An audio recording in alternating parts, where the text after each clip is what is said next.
Hey everyone, it's your Peacekeeper, and it's time for the last video in our How to Play series on the Russian destroyer line.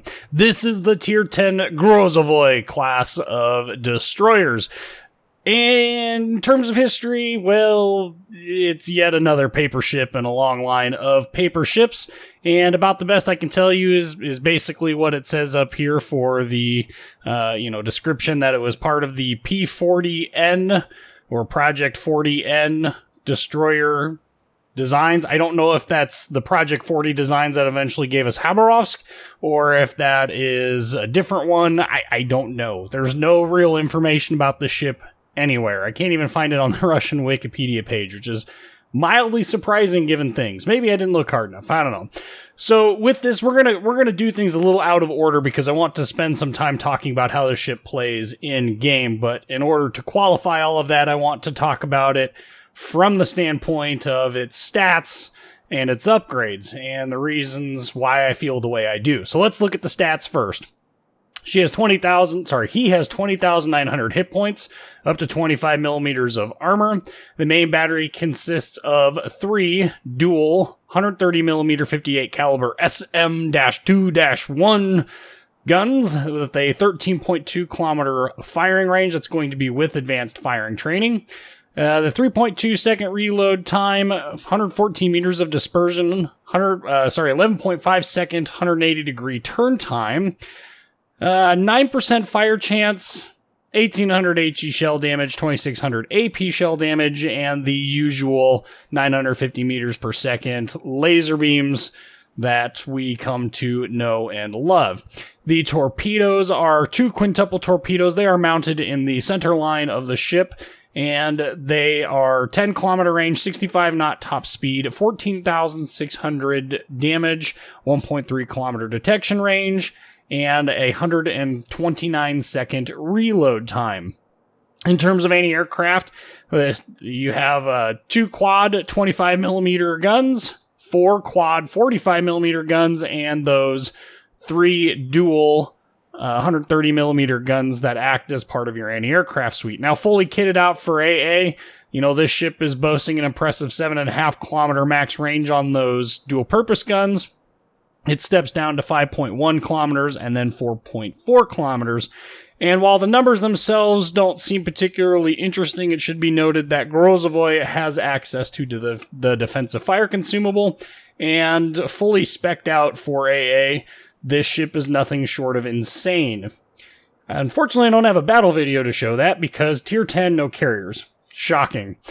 Okay, so max speed, 39.5 knots, 720 meter turning circle radius, 3.7 second rudder shift time, detection range by sea of 6 kilometers, detection range by air of 3.9, and now because of the recent changes to smoke, 2.9 kilometers while firing from smoke. Let's talk about upgrades. In the first slot, I am running Main Armaments Mod 1 for the 20% reduction in your main battery and torpedo tubes becoming incapacitated, as well as a 50% increase in their hit point pool, and a 20% reduction in the time it takes to repair them. At this tier, if you are out of your det flags, Magazine Mod 1 is there for a 70% reduction in the chance of getting detonated. Not 100% like the flag, but it cuts it even further down, which is nice. And Auxiliary Armaments Mod 1, there's just not enough carriers at Tier 10 to really run this, but I suppose if you're playing the, Supremacy League and you really need destroyers with defensive fire and you really want to spec the ship out for AA, Auxiliary Armaments Mod 1 is going to, increase your AA mount survivability by 100%. You're basically going to double their hit point pool. In the second slot, you can see here I'm running AA Guns Mod 2 for the 20% increase in the firing range of the anti-aircraft guns. Honorable mention here to Aiming Systems Mod 1 for the 7% reduction in dispersion in the main battery shells, as well as a increase in your torpedo tube traverse speed of 20%. What I found is the ship's issue isn't really dispersion, even at, its max range of 13.2 kilometers. We'll talk more about that in just a minute, what my main issue is with this ship. In the third slot, you can see I'm running Main Battery Mod 3 for the 12% reduction in battery load time. This also comes with the penalty of slowing down your turret's traverse speed by 13%, so your turrets turn slower, but you reload faster. Not an issue for the typical run-and-gun style gameplay that you've come to enjoy and expect from Russian destroyers. Honorable mentions here to actually both these mods are useful. Torpedo Tubes Mod 3 for the 15% reduction in the reload time of your torpedoes, as well as a 50% increase to the risk of your tubes becoming incapacitated. So, yes, that is exactly as that sounds. Your torpedo tubes get knocked out faster with Torpedo Tubes Mod 3. Also, you could run AA Guns Mod 3. Again, if you're running the ship as an anti-aircraft destroyer, AA Guns Mod 3 is going to be massively effective at doing that. That's going to increase your anti-aircraft damage per second by 25%. Combine that with basic firing training, and you've maxed out the capabilities. You also have to throw on manual fire control for AA to get the most out of those dual-purpose gun mounts, but every little bit helps. In the fourth slot, you can see I'm running Propulsion Systems Mod 1 for the 20% reduction in the chance of your engine being incapacitated, as well as a 20% decrease in the time it takes to repair them. Steering Gears Mod 1 is the only other one at this upgrade slot that I would recommend, and that's going to do the same thing as Propulsion Systems Mod 1, except for your steering. If you have Engine Boost Mod 1, definitely would recommend throwing that in there, or I forget if the Defensive Fire special upgrade comes into this, but if you really want to run Defensive Fire for the anti-aircraft role, and you've got that mod, it would definitely be worth taking, assuming it doesn't take I don't remember which mod slot it is, but anyway, I'm running Propulsion Systems Mod 1 in that slot. In the fifth slot, I'm running Steering Gears Mod 2 for the 20% reduction in your rudder shift time. You could also run, if you wanted to, Propulsion Systems Mod 2 for a 50% reduction in the time it takes to reach full power, as well as increasing engine power when the ship starts moving. That's going to be in that -6 to 6 knot range. If you do that, the rudder shift slows down quite considerably, and if you're not expecting it, it could be a little hairy depending on how you play the ship. It just kind of depends. If you're going to be sitting in smoke, plinking at max range, you could definitely run Propulsion Systems Mod 2 to help get you out of those situations in which torpedoes are coming, or to get away from cruisers, while you're sitting in smoke. It helps you start moving. Beyond that, though, I personally run Steering Gears Mod 2 because this ship is, well, nope, I'm not going to spoil it just yet. In the last slot, you can see I'm running Concealment Systems Mod 1, and I realize fully that, gasp, this is a Russian destroyer, and it has concealment. Well, this is the perfect ship for your captain from the Grozovoi to go jump into. And the reason why I say that is because if you remember, Grozovoi ran with Concealment Expert on the captain, and there really wasn't a whole lot else that you could do with it. Concealment Expert on other captains, not nearly as useful, especially not on an Udaloi. So here's a destroyer that actually can use it. You've got 6 kilometer detection range and full stealth spec. So that's pretty respectable. So that's the reason why I'm running Concealment System in the last slot here. These other ones, I'm just not a fan, right? So Concealment Systems is going to drop your detection range by 10%. It's also going to increase the dispersion of shots fired at you by 5%. Steering Gears Mod 3, the rudder shift on this with Steering Gears Mod 2 is pretty respectable at 3.7 seconds. I mean, you're not going to win any rudder shift contests, but all things considered, that's really not that bad. So I'm really not sure that this actually is going to help you. And Target Acquisition Systems Mod 1, you're going to add 10% to your range. So, I don't know. You're going to add 10% to your detection range to get a further assured acquisition of another ship, which jumps it up to 3 kilometers instead of 2. Yay.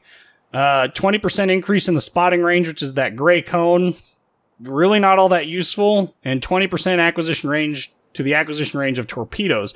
There is a good case to be made there. It's basically vigilance for, 2 million credits instead of a captain skill points, but at the end of the day, I personally feel like the concealment is way more important. And that brings us to this ship's in-game playstyle.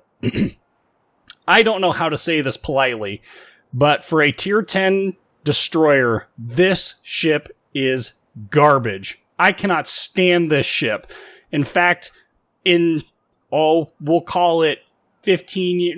It's been longer than that. We'll call it 20 years of gaming. I have never once thrown or broken any piece of my computer. Never once. I just never get that angry.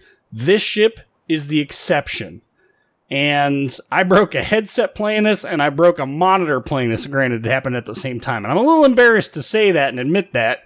I think more or less subconsciously I was looking for an excuse to get real gaming monitors instead of what I was using. But this ship, the reason why I think this ship is garbage is because in spite of all the stats looking like a Russian gearing with Russian guns, which means flat arcs and usable guns, this ship's damage output is terrible. This ship reminds me of going back to Minsk and Podvoisky and all of that tier 5 to tier 7 range where I said that the ships were garbage. You just couldn't ever do damage with the guns, and the torpedoes were a huge letdown for you. That's this ship, but at tier 10. You pay 20 million credits to get this thing, plus all the credits to upgrade it. I was so pissed that I couldn't get a decent game in this, that it aggravated me to the point where I did something that I've never done before in my life. Never done before in my life. And that says a lot about my disdain for this ship. I cannot stand the way it plays. And there is nothing about this ship that is gearing-like at all when you actually play it. So let's break it down. One, we've got the gun issue. At least gearing, when you hit, you've got good AP because America, and you've got decent HE because, again, those 5-inch 38 caliber guns do respectable damage. They have decent capabilities when it comes to, penning superstructures, and when they do, you do decent damage. This ship, I don't know what it is. Like I said, it feels like the tier 5 through tier 7s where you can blast away at the superstructure of ships and do 0 damage consistently. You've got that really quick reload time of 3.2 seconds and just no damage. This is one of the few ships that I've even contemplated running IFHE on and completely throwing out my build because there is absolutely no way this ship does reliable damage.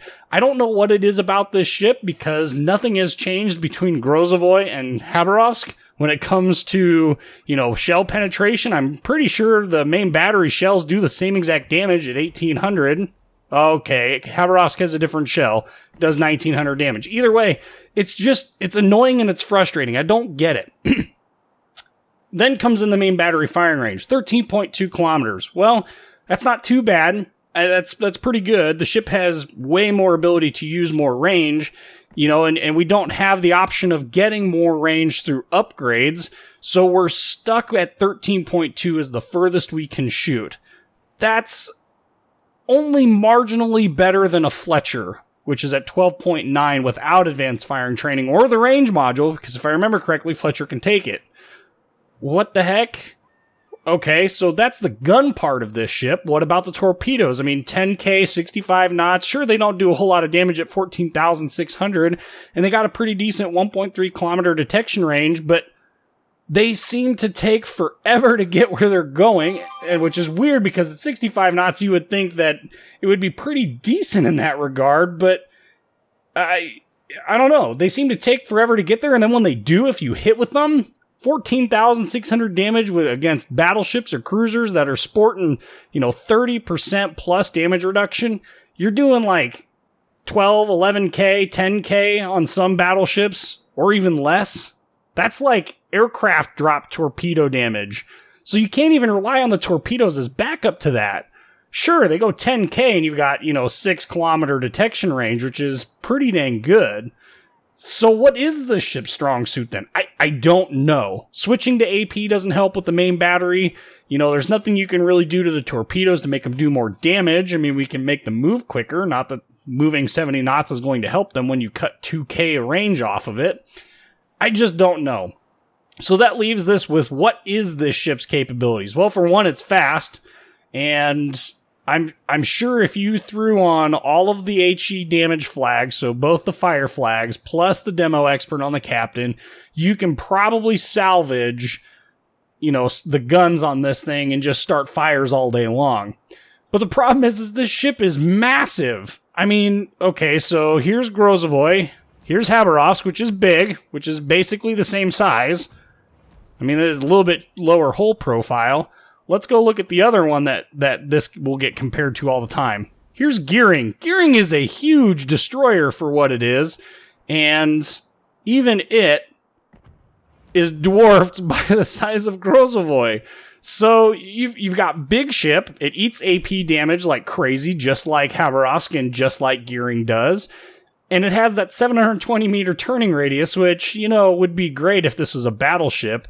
But like all the other destroyers, the rudder shift time at 3.7 seconds, while not the slowest by any measure, there's no rudder, like part rudder doesn't do anything. You have to be full over on the rudder to actually turn this ship. So maneuverability isn't even a strong suit. Well, you got 39.5 knots top speed. Awesome. So the other benefit that the ship has is in its anti-aircraft capabilities. And like I said, if you fully spec this thing for anti-aircraft, it's pretty ridiculous. Now, granted, it's not as ridiculous as Flammu's video was, but that is such a terrible balancing point. You know, this is a problem that U.S. destroyers have had, and U.S. battleships and U.S. cruisers have had forever. Well, we've got lots of AA, we got to balance it out. Well, at Tier 10, you just don't run into enough carriers to justify a full anti-aircraft build on this ship. If you're running in competitive play and you think that Grozovoi's AA capabilities are a worthwhile addition to your team, more power to you. Just understand that you're giving up a lot of other utility to get that. Concealment is the other strong point. You know, at Tier 10, I think it is I want to say it's the third best, because Gearing and Shima are down at 5.9. At 6K, I think it's better than Z52. You know, I haven't looked at a full stealth spec Z52 in a long time, so I don't remember what that is off the top of my head. But 6K is pretty respectable. It can cap reasonably well. The thing is like Akizuki in the alternative line, the anti-aircraft Japanese destroyer, you've got to learn to switch to AP when ships expose broadsides to you, because the HE, even against destroyers, is not reliable or consistent at doing damage. I don't know what it is about that, but the ship just is infuriating to no end. Okay, so that's enough of me blabbing about this import. Let's go look at it in a battle video so I can blab a little bit more about the reasons why I hate it. Alright, so this battle is obviously going to be a Tier 10 fight, and if you're not familiar with Tier 10 fights, well, there's a lot of radar, there's a lot of hydro, there generally tends to be a lot of battleships, and a lot of destroyers in this. But we are on the map Shatter, and this is a map that we're going up against Gearing, Shimakaze, and Benson, and we've spawned over here with Gearing, Kagero, Grozovoi, while our Shimakaze and I think that's a Yugumo, is on the other side.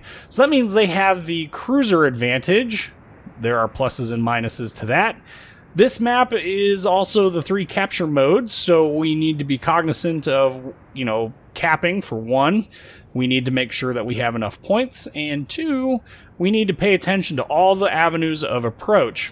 Now, we're going to go over to A for obvious reasons, although, truth be told, where I'm at right now, could probably run over to B and do pretty decent. You can see I'm running defensive fire in this, and, well, I figured maybe I'll get lucky and run into a carrier. During my testing of this ship, I ran into 1 Tier 8 carrier, and I shot down 2 aircraft with defensive fire in the current build, where I've got both basic firing training and advanced firing training and the range boost for the AA. So what am I using the defensive fire for in this match? Well, hopefully we'll get to shoot down some scouting planes or something. So my goal here is to go try and cap A. Maybe we can get lucky and get some battleships that are without any real destroyer support. Uh-oh, we're gonna boop Kagero. Whoop! Look at that size difference. Oh my god. It's like literally putting a cruiser next to a destroyer. Now, I get it. Project 40 was a destroyer leader concept that was supposed to be between, you know, a light cruiser and a destroyer leader, a true destroyer leader in terms of size. But man, if this is in that same project classification, man, that it shows, because it's huge, like Khabarovsk. But even Khabarovsk doesn't feel quite this large and ungainly. But there you can see here, I'm playing with the rudder and I'm moving it to the half mark. And you can see how little the ship is actually turning when you do that. You really have to crank the rudder over to get this ship to change directions. Gun arcs, not too bad. Torpedo arcs, really not too bad. It's just a shame that you really can't use them effectively for anything. I wish there was an easy way to state that this ship was worth the money, but quite honestly, maybe you'll have better luck. I know I personally did not have any luck with it, and I spent more time frustrated and pissed off than I did actually enjoying this ship. And you can see it in my Warship Today stats. If you go look at my Warship Today stats on the ship, it is not good. So there's torpedo arcs. Like I said, not too bad, not fantastic either. I mean, there are definitely better ships for torpedo arcs. Maybe not necessarily at tier 10. I guess I'd have to compare that to Z52, but we're going to launch a widespread set of torps. You know, we got 10k. Maybe we'll get lucky and find ourselves a gearing like we found there and be able to engage him. Well, we're going to be able to engage him all right, but, well, he's going to sit and smoke. That's fine. We got smoke here that I can run into, and if there's one thing I've learned about engaging destroyers in smoke is that I generally get pretty lucky when there's another hit. So he's probably backing up here. So we're going to go ahead and we're going to keep engaging him. Yep, we hit him again. So we're resetting that cap. You know, we're doing 6,000 damage. So frustrating at times, though. Okay, so... no. Oh, whoa! We got really lucky with that. I don't know how that worked out, because Gearing has more hit points than the damage of these torpedoes, so either he detonated somehow and it didn't show, or give him the... well, I guess I did do 6k damage to him, so maybe that was enough to set him off the deep end. So now with the Gearing out of the way, I have no idea... oop, there's Gearing torpedoes. Definitely something to be cognizant of, by the way, because of the ship's horrid turning radius and acceleration. We can see on the map there's Shimakaze. We can see on the map there's New Orleans, which is a threat. We've got 2 battleships, Montana and Amagi, and Lion. Sorry, that's 3 battleships. My math is terrible this morning. And, well, they are in, you know, that range. We'll just call it that. So... because I am charging deeper and deeper into A, because we're using our stealth to cap, we definitely need to be cognizant of what's going on around us. And, oh, there's their Benson there in the middle. So, I don't know what happened. Oh, they lost their Shimakaze. So, 2 of their destroyers are down. Both their, you know, their... I guess we can call them destroyers. They got Shimakaze and a Benson in a tier 10 fight. Not exactly... game changers there. A Shimakaze can be if it's played right, but he's getting chased down by basically our whole team. So we got ourselves another torpedo salvo coming up here. I don't think we're going to get a... no. Try and back up real quick to see if maybe, just maybe, I'll get lucky and we can, you know, launch a set. But nope, the Amagi is definitely speeding along. We've got our cap. We've got ourselves a Montana. We're in perfect ambush range. We're at, you know, we're in that 7k range. Oop, Amagi taking a torpedo there. That's going to hurt. Okay. No, is he slowing down? It's hard to really say. And well, we'll just try and take out this Montana, because if there's one thing I've learned recently, it's that Montana's potency is not to be underestimated. Now, ooh, he's running direction center for catapult fighters. We'll see if that's going to make any bit of a difference to him, because quite honestly, I don't think he's going to have much time to react. So again, we need to pay attention to the New Orleans. We got a Lion behind us. Oh, spotting aircraft right over top of our torpedoes there. That's going to be annoying. Well, that means he's turning in. Probably not going to get any torpedoes. Well, so it worked out well for him. We're going to go ahead and give ourselves a little bit of extra distance here, and then we're going to go ahead and pop our smoke, and we're going to do what Russian destroyers do, which is to, you know, gun things down. Because quite honestly, there's nothing really around aside from that New Orleans that's worth worrying about, and he is 10k away. So he's got a little bit of range there. Look at these damage numbers. 1,200 basically. We got a fire. There's some decent damage. Huzzah. There's some decent damage. Okay, so maybe I'm overreacting a little bit. Well, we do have a U.S. battleship here, and they are notorious for having very, very weak superstructures and taking a lot of damage. So we briefly shot AP there. He had repaired, so now we're going to go ahead and switch back to HE to try and get ourselves another fire. We've managed to dissuade him from coming any closer, and we are up to 36,090 damage. We are racking up some decent damage on him, so I guess maybe I just need to be a little less picky about my targets. I don't know. Me personally, I'd much rather have a ship that's more consistent. Well, they're 891. Now things are starting to get a little damage saturated, and damage numbers are kind of falling off. Yep. There's about 1,000 between the two. 297. Goodness gracious. But come on, where's my 9% fire chance at? Where's that at? Nowhere to be found, apparently. 37 seconds, we got ourselves a Magi, we've got ourselves, oh, their New Orleans got taken out. Well, fine by me. We got 30 seconds left in smoke, so why not take advantage of it? Kagero here is ahead. I think he's providing a pretty good distraction. And this is, man, this is some pretty old school, like, U.S. destroyer tactics here. Uh-oh, now it's starting to go down. Well, got ourselves torpedoes. If I can get him to commit to a turn, we might be able to, get him to, whoop. Yes, okay, so he's going to start turning. Maybe we'll get lucky with the set of torpedoes. Who knows? Well, we're detected, so if he's going to continue on that turn, I mean, why not? Oop. Go switch back to the Montana, because I'm pretty sure Amagi is going to eat some torps. If not a bunch, I'd be surprised. And this is the level of range and the level of play. You've got to be so cognizant. There's the torpedoes. 3 torpedoes. 6 torpedoes is what it takes to put down an Amagi. Really? 6 torpedoes? Huh. Very frustrating. Oops, sorry, Gearing. Didn't mean to scare you there. Just kind of lost spotting on the Montana. Managed to get unspotted there because the line, we are up to 97,792 damage with 2 dev strikes and a first blood thrown in there for good measure. 7 torpedo hits.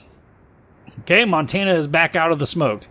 And we just got undetected from him thanks to our 6K detection range. Unfortunately, the gearing disappears. So now we need to be careful because not only do we have that Montana and the Lion, we've got a Zhao that is back in this fight. I'd love to get some torpedo hits off on this Lion and Zhao, but we're going to have to get there first. So anyway, going back to the ship's lack of... some people are going to like this ship. I personally cannot stand it. I'm super frustrated when I play it. This was the only game that I did more than about 60,000 damage in. I think I had one other battle in it that I did 60,000 damage, but the vast majority of my battles hovered around 30 to 45,000 damage. And as you guys have seen in my destroyer gameplay, I generally speaking have a pretty decent idea how to play destroyers. It's not a new concept to me. It's not it's not a class that I'm terrible at playing. I play pretty decently in them, and I think I do pretty well with the Japanese destroyers and their torpedo focus. And here we've got ourselves a Lion. You can see there a little bit of overlap on these torpedoes, but just enough to cause pain and suffering. And maybe we can get far enough away that I don't have to feel like that Zhao is going to end up torpedoing me. Remember, Zhao has 8K torps, but we are going to go ahead and see if we can't bait out a damage control party. So there's a fire. Lion is turning away. Trying to start that second fire so that we can go ahead and, get him to burn the damage control party before the torpedoes get there. But yes, I understand the shots were hitting the turret, so that's why I'm not upset that I wasn't doing any damage. So don't get too upset by me there. And torpedoes? Anyone? 2 torpedo hits. Looks like about 15,000 damage in total. Maybe a little bit more than that. 17, 18,000, somewhere in that range. There's Zhao coming in hot and heavy. Remember, 8K, very fast torpedoes. So if we're going to bait out anything from this Zhao, we want him to turn far enough to use those, because the AP at this range is going to rack up some pretty healthy amount of damage, but apparently it was the Lion that I hit. Okay, we're going to bail out of this smoke then.